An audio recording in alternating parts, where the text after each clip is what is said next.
हमने last time बात की थी रोटेटर कफ इंजरीज़ की, उसको क्या उसके सिम्टम्स होते हैं, कैसे उसको डायग्नोस किया जाता है और क्या उसके अंदर हमारे क्लिनिकल टेस्ट होते हैं और कब आपको डॉक्टर के पास नहीं जाना होता है। आज हम उसकी बात करेंगे मैनेजमेंट और ट्रीटमेंट की, रोटेटर कफ टीयर्स को कैसे ट्रीट किया जाता है। Hello friends, my name is doctor Manpal Singh Narula. मैं senior consultant orthopaedics, spine, joint replacement और स्पोर्ट्स इंजरी स्पेशलिस्ट हूँ अपोलो क्लिनिक और सिटी हॉस्पिटल सेक्टर 8 में।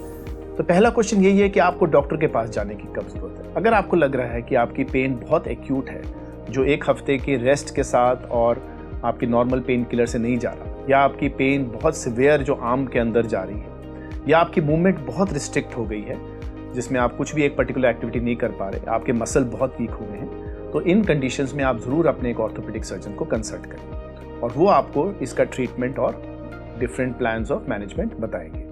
तो जो रोटेटर कफ का ट्रीटमेंट ऑप्शंस है वो डिपेंड करता है कि किस टाइप का है, एक्यूट इंजरी है, over use repetitive use injury है कि डीजनरेटिव टीयर है। एक एक्यूट इंजरी में नॉर्मली हम initial period of rest recommend करते हैं, जिसमें हम आर्म को कहते हैं एक स्लिंग के अंदर रखने के लिए 4 to 6 वीक्स। अगर आपका कोई एक्सीडेंट हुआ या कोई एक्यूट इंजरी हुई है, 4 to 6 weeks of rest in a sling is recommended.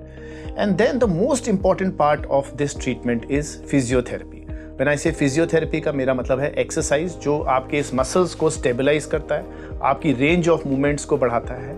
फिर कुछ खास स्ट्रेचिंग एक्सरसाइज होती हैं जो आपके फिजियोथेरेपिस्ट आपको कराएंगे, जिसमें वो असिस्ट करते हैं आपकी एक्सरसाइजेस के लिए। कुछ थेरा बैंड होती हैं, इलास्टिक बैंड्स के साथ एक्सरसाइज होती हैं। तो physical therapy and stretching remains a backbone of the treatment for these rotator cuff tears और most of the people respond to this. फिर हम आइस पैक्स या हीट, डिपेंडिंग ऑन वो एक्यूट है कि क्रॉनिक, उससे स्वेलिंग और पेन कम हो जाती है। Fourth option of course is injection. ये इंजेक्शन के बारे में थोड़ा सा मैं बताना चाहूँगा। एक स्टेरॉइड कॉर्टिसोन इंजेक्शन होता है जो हम शोल्डर जॉइंट में लगाते हैं, which is a very good treatment. इससे इन्फ्लेमेशन और पेन कम हो जाती है ताकि आप इसको एक्सरसाइज के साथ ठीक कर सकते हैं। और 80% लोगों को इंजेक्शन के अंदर 2-3 महीने के लिए आराम आ जाता है। और ऑफ कोर्स एक लास्ट ट्रीटमेंट है जो सर्जिकल ऑप्शन, जो आपका डॉक्टर आपके साथ डिस्कस करेंगे। अगर आपके कुछ महीने तक आपने कंजर्वेटिव ट्रीटमेंट किया है, जिसमें हम पेन किलर्स भी देते हैं और इंजेक्शन भी लगाते हैं, और कुछ खास इंडिकेशंस होती हैं जिसमें फिर हम सर्जरी रिकमेंड करते हैं। So when will your doctor recommend a surgery? Please remember 80% people of rotator cuff tears do not require surgery. Although ये जो रोटेटर कफ टीयर्स है, मेरे से आम पूछा जाता है कि ये हील हो जाते हैं। रोटेटर कफ टीयर्स, ये रोटेटर कफ जो टेंडन्स होते हैं, इनके अंदर ब्लड सप्लाई नहीं होता है, तो ये मोस्टली अपने आप हील नहीं होते अनलेस ये बहुत ही छोटे टीयर्स हों। बट फिर भी फिजिकल थेरेपी और एक्सरसाइज से 80% patient respond very well to non operative management. So only 20% require surgery. So when do you require surgery? अगर आपका 6 मंथ्स तक जो आपने फिजिकल थेरेपी और मेडिसिन और ट्रीटमेंट किया है उससे अगर आपको रिस्पॉन्स ना आए, तब हम सर्जरी कहते हैं। या आपकी सिवियर लिमिटेशन है जो आप एक पर्टिकुलर एक्टिविटी नहीं कर पा रहे, या आप एक प्रोफेशनल एथलीट हैं जिसमें वो मूवमेंट आपके लिए बहुत ज़रूरी है। और ऑफ कोर्स अगर एक एक्यूट इंजरी है, जैसे कि अगर बहुत बड़ा टीयर है, एकदम से गिरे हैं और एक्सीडेंट में वो टीयर एक्यूट हुआ है, so these cases the surgery is recommended. Please remember, surgery is more successful in acute tears, जो बड़े टीयर्स हैं, rather then in chronic degenerative tears.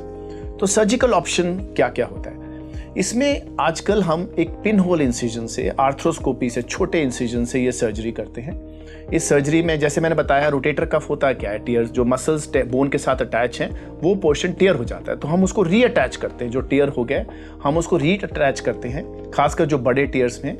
Young patients में अगर मेजर टीयर है और एक रीसेंट इंजरी है, उसमें सर्जरी के रिजल्ट्स बहुत अच्छे हैं। जो क्रॉनिक डीजनरेटिव टीयर्स हैं, स्पेशली इन एल्डरली पीपल, उसमें सर्जरी के रिजल्ट्स इतने अच्छे नहीं हैं, तभी हम पहले फिजियोथेरेपी और इंजेक्शन से कोशिश करते हैं। बट इन फ्यू केसेस हम वैसे जहाँ पे हम उसको रिपेयर नहीं कर पाते, हम डिब्राइडमेंट एक छोटा सा प्रोसीजर करते हैं, जिसमें उसके जो छोटे मोटे फ्रेइंग हुई है टेंडन्स की जो पीसेस हैं, उनको हम डिब्राइड करते हैं। So surgical option is only recommended if you have not responded to reasonable, let's say 6 months of treatment of non operative, और if you are a professional athlete and who requires that particular activity in his daily activities.